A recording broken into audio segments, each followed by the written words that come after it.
మంతర్ నిరసనలపై సుప్రీంకోర్టులో కీలక విచారణ జరిగింది. నీట్ పేపర్ లీక్ నిరసనలో పెల్లెట్ గన్స్ వాడకంపై కోర్టు సీరియస్ అయింది. పెల్లెట్ తుపాకుల వాడకంపై స్పష్టమైన ప్రోటోకాల్ ఉండాలని సీజేఐ ధర్మాసనం స్పష్టం చేసింది. జూలై 20న మోహరించిన ఆర్ఏఎఫ్ అమ్యునేషన్ లాగ్స్ భద్రపరచాలని కేంద్రాన్ని సుప్రీంకోర్టు ఆదేశించింది.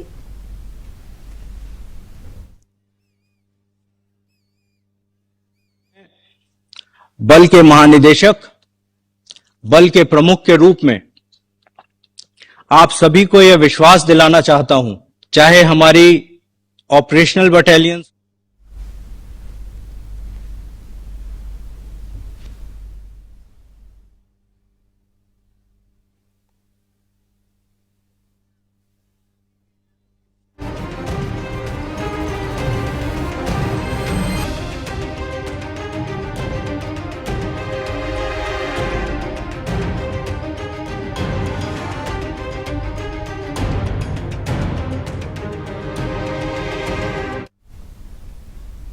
జంతర్ మంతర్ నిరసనలపై సుప్రీంకోర్టులో కీలక విచారణ జరిగింది. నీట్ పేపర్ లీక్ నిరసనలో పెల్లెట్ గన్స్ వాడకంపై కోర్టు సీరియస్ అయింది. పెల్లెట్ తుపాకుల వాడకంపై స్పష్టమైన ప్రోటోకాల్ ఉండాలని సీజేఐ ధర్మాసనం తెలిపింది. జూలై 20న మోహరించిన ఆర్ఏఎఫ్ అమ్యునేషన్ లాగ్స్ భద్రపరచాలని కేంద్రాన్ని సుప్రీంకోర్టు ఆదేశించింది. సుప్రీంకోర్టు ఆదేశాలకు సంబంధించి మరిన్ని వివరాలు మా ఢిల్లీ బ్యూరో చీఫ్ కృష్ణ అడిగి తెలుసుకుందాం. Krishna, Shankari, neat paper leak వ్యతిరేకంగా జంతర్ మంతర్ దగ్గర 20వ తేదీన చేపట్టినటువంటి నిరసన పైన ఏదైతే ఆర్ఏఎఫ్ అదేవిధంగా పోలీస్ బలగాలు పెల్లెట్ గన్స్ ఉపయోగించడాన్ని సవాల్ చేస్తూ మాజీ ఐపీఎస్ అధికారి యశోవర్ధన్ ఆజాద్ అదేవిధంగా మరికొంతమంది పిల్లు దాఖలు చేశారు. వీటిపైన ప్రధాన న్యాయమూర్తి జస్టిస్ సూర్యకాంత్ అదేవిధంగా జస్టిస్ జయమాల్యా బార్షీలతో కూడినటువంటి ధర్మాసనం విచారించింది.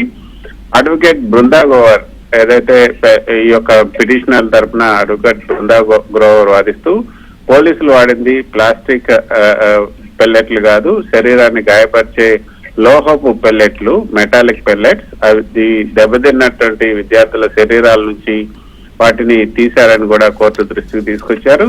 అయితే ఆ సందర్భంగా జస్టిస్ బాగ్సీ స్పందిస్తూ పోలీసుల నిబంధనల్లో అత్యవసర పరిస్థితుల్లో పెల్లెట్ గన్స్ వాడేందుకు వెసులుబాటు ఉంది, నిబంధనలను వేరుగా సవాల్ చేయకుండా కేవలం వాడకాన్ని పూర్తిగా బ్యాన్ చేయమని చెప్పడం అనేది కుదరదు అని కూడా ఆయన స్పష్టం చేశారు.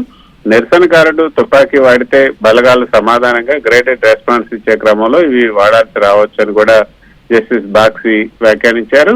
అయితే పెల్లెట్ గన్స్ పూర్తిగా నిషేధించాలనే కోరికను సవరించి వాటి వాడకానికి సంబంధించి సమగ్రమైనటువంటి ప్రోటోకాల్, మార్గదర్శకాలు, ఎస్ఓపి రూపొందించేలా పిటిషన్ సవరించాలని సిజేఐ పిటిషనర్ కు సూచించారు. అంతేకాకుండా జూలై 20వ తేదీన జంతర్ మంతర్ దగ్గర మోహరించినటువంటి ఆర్ఏఎఫ్ యొక్క అమ్యునిషన్ ఏదైతే ఆయుధాలు వీటన్నీ ఉన్నాయో దానికి సంబంధించినటువంటి లాగ్ రిజిస్టర్లు, డ్యూటీ లాగ్స్ భద్రపరచాలని కూడా కేంద్రానికి సుప్రీంకోర్టు ఆదేశించింది. దీనికి సొలిసిటర్ జనరల్ కూడా అంగీకరించారు. ఇక గాయపడిన విద్యార్థులు ఎవరైతే ఉన్నారో లేడీ హార్టింగ్టన్ ఆసుపత్రిలో చికిత్స పొందుతున్నారు ప్రస్తుతం, వారికి మెరుగైనటువంటి వైద్య సాయం అందించాలని ఢిల్లీ ప్రభుత్వానికి సుప్రీంకోర్టు ఉత్తర్వులు జారీ చేసింది.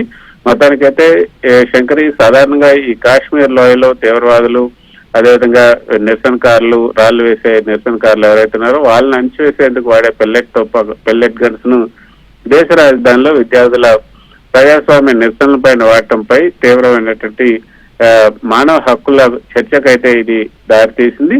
ఢిల్లీ పోలీస్ నిబంధనల్లో పెల్లెట్ గన్స్ వాడకానికి సంబంధించి నిర్దిష్టమైనటువంటి స్టాండింగ్ ఆర్డర్ ఉందో లేదో స్పష్టం చేయాలని లాయర్ బృందా గ్రోవర్ కోరటం ద్వారా ఈ పోలీసు బలగాల ఏకపక్ష వైఖరిని అయితే ఆమె కోర్టులో నిలదీశారని చెప్పొచ్చు. మొత్తానికైతే ఈ యొక్క ఆర్ఏఎఫ్ రైట్ యాక్షన్ ఫోర్స్ రికార్డులు సమర్పించే ఆయుధాల నివేదిక ఆధారంగా నిజంగానే ఎంత మేర బల ప్రయోగం జరిగింది, ఎవరి ఆదేశాల మేరకు పెల్లెట్ గన్స్ బయటకు వచ్చాయనే నిజాలు అయితే బయటకు వచ్చే అవకాశం ఉంది. నిన్న మనం చూసాం ఈ యాంటీ పేపర్ లీక్ సంబంధించినటువంటి బిల్లును లోక్సభలో చర్చకు వచ్చినప్పుడు రాహుల్ గాంధీ అసలు ఈ పెల్లెట్ గన్స్ వాడకానికి కేంద్ర హోంశాఖ మంత్రి అమిత్ షానే ఆర్డర్ ఇచ్చారు అని ఆయన ఆరోపణలు చేశారు. దాని సందర్భంగా అధికార విపక్షాల మధ్య గందరగోళం కూడా నెలకొంది. ఈ నేపథ్యంలో ఈ రోజు సుప్రీంకోర్టు ఇచ్చినటువంటి ఈ ఆదేశాలు కొంత ప్రాధాన్యతను సంతరించుకున్నాయనే చెప్పొచ్చు. శంకరి.